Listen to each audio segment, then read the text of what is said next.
Pak Arif Rahman dari Nasdem sudah mudah-mudahan sudah jelas ya, sudah dijawab sebetulnya sama Pak Riono tadi dari PKS.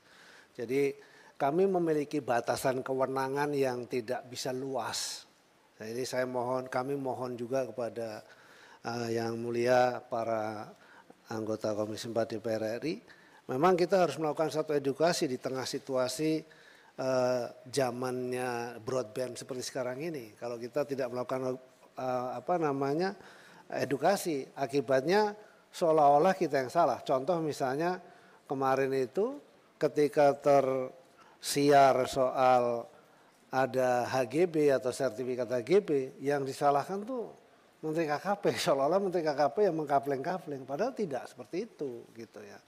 Bahkan kami pun baru tahu setelah diumumkan oleh Menteri ATR. Tapi yang pasti yang kami ketahui berdasarkan undang-undang memang tidak boleh ada penerbitan sertifikat di laut kecuali untuk suku tertentu. Salah satu contoh adalah suku Bajo. Dan itu pun sebelum diterbitkan oleh ATR BPN harus diterbitkan dulu KKPRL.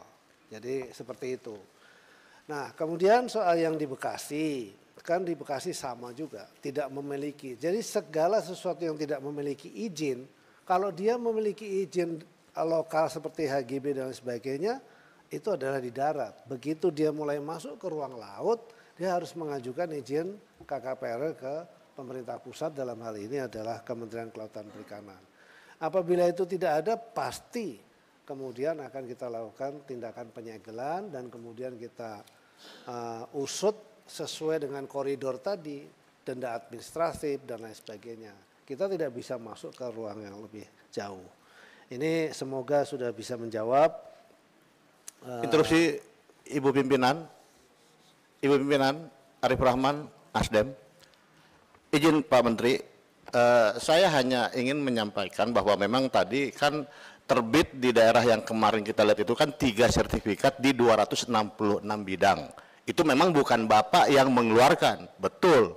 Kita juga paham itu. Tapi kan Bapak punya fungsi pengawasan yang seharusnya sudah bisa mengetahui juga Pak, bahwa proses itu sudah berjalan.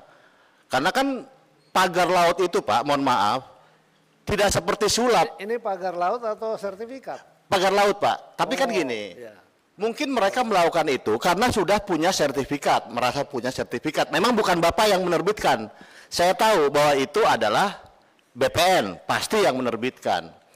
Tapi kan proses persetujuan harusnya pemanfaatan ruang laut itu kan ada di Bapak. Nah saya nggak tahu makanya kenapa harus ada koordinasi yang seperti pimpinan tadi bilang Pak Alex, bahwa kalau memang merasa ini tidak punya kewenangan, kita bikin panja atau apa untuk mencari Pak. Karena saya yakin problem ini juga ada di seluruh Indonesia gitu loh.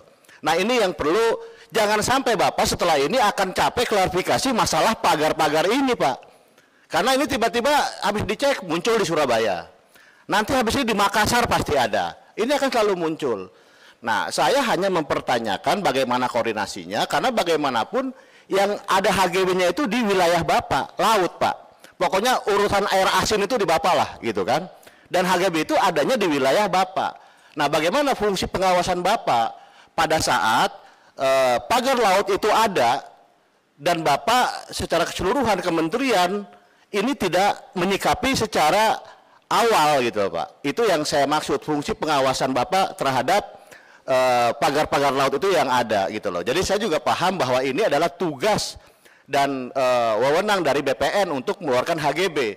Kalau memang Bapak ada kesulitan untuk itu, sampaikan ke kita akan merekomendasikan untuk melakukan panja supaya bisa berkoordinasi dengan BPN dan yang lainnya. Apalagi Bapak juga kan, misalkan ada Pol Airut di sana, ada Angkatan Laut di sana kan bersama-sama Bapak.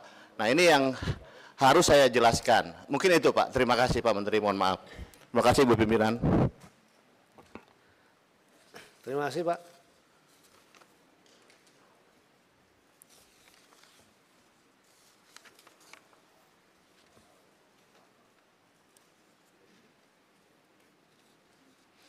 Nah, berikutnya adalah soal kemudian beberapa pertanyaan tadi hampir sama soal bagaimana dengan siapa sebetulnya memasang.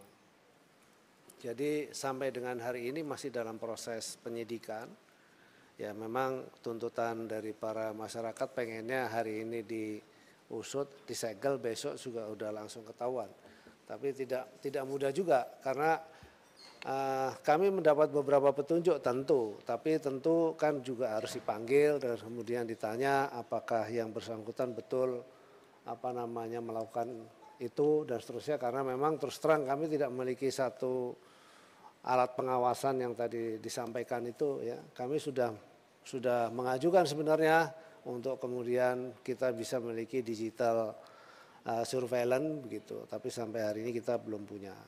Dan kemudian kalau soal koordinasi, Pak, kita sudah sering melakukan koordinasi dan masing-masing sudah paham bahwa kalau menerbitkan atau mengizinkan ini, mengizinkan itu nggak boleh. Nah, dan kita sudah sering koordinasi, tapi tetap saja memang masih terlanggar ya. Sudah itu memang menjadi, dan tanggung jawab pengawasan memang terus terang bukan hanya di kita, tapi tanggung jawab pengawasan semua pihak.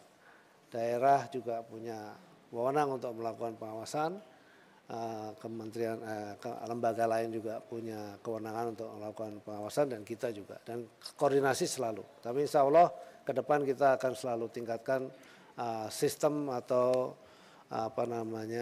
koordinasi soal pengawasan tersebut. Karena memang luas wilayah kita itu seluruh Indonesia dan tadi sudah saya sampaikan kebetulan saja yang terjadi di Tangerang ini. Sebetulnya kejadian seperti Tangerang ini sebelumnya sudah banyak sekali. Tadi saya sampaikan kita sudah menghentikan 196 kasus. Ya, yang semuanya itu adalah bermuara pada kegiatan pembangunan di ruang laut. Begitu. Nah, itu yang saya kira dapat kami sampaikan dan saya kira terima kasih atas seluruh